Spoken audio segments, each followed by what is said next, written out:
Welcome back. It's time for tonight's Extra Point.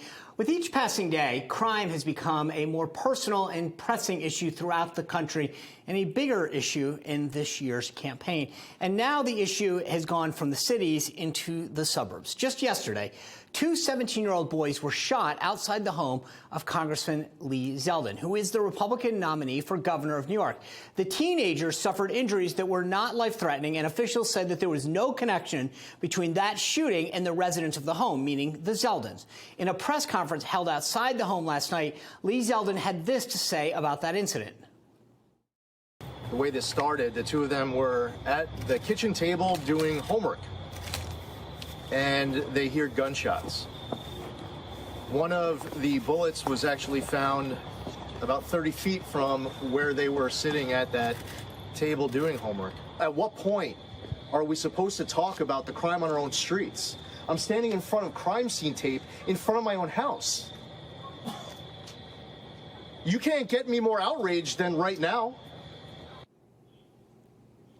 Now, if you recall, this isn't the first time that Congressman Zeldin has been in the crosshairs of New York's spike in violence. Back in July, he was attacked by a man wielding a sharp object while he was campaigning. The guy ran on stage, Lindsay, and tried to attack him. Then he was, pummeled. Yeah, and obviously in that clip we showed, he's there with his daughters, who were the ones who actually had to call the police. They are the ones who notified him that these shootings were happening. You hear him describing with their homework. And, as we've discussed with Congressman on the show, he's made public safety the centerpiece of his campaign, traveling throughout the state to highlight violent crime while promising to tighten the state's bail laws if elected. I believe that's why that person was coming towards him with that sharp object.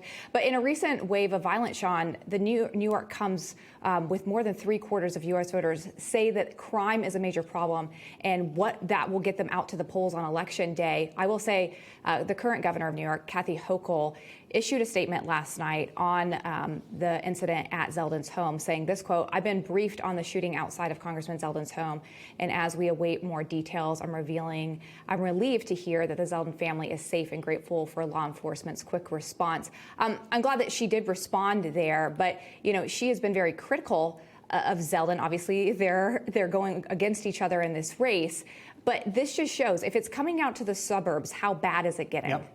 I've said it before. People vote on two basic things: economic security and personal security. This rise in crime, where people don't feel like they can walk down their street, that they're safe in their home, clearly the Zeldins don't feel that way. That those children and the parents being away, knowing that happened, that's a feeling that no parent, no kid should ever have to feel. That's what's going on throughout America, and that's what's going to motivate a lot of people to vote this year. Yeah. All right, well, that is our show for this evening. But tomorrow, Stephen Miller from America First Legal will be here to reveal the organization's lawsuit against the FBI for its involvement with big tech to suppress the Hunter Biden laptop story. You won't want to miss him. That's going to be good. Plus, following the money, meet the big super PACs behind the seven-figure war chest, funding big changes on the ground, 29 days until November 8th. Thanks for being part of our company. We hope to see you right back here tomorrow. The Record with Greta Van Susteren starts right now.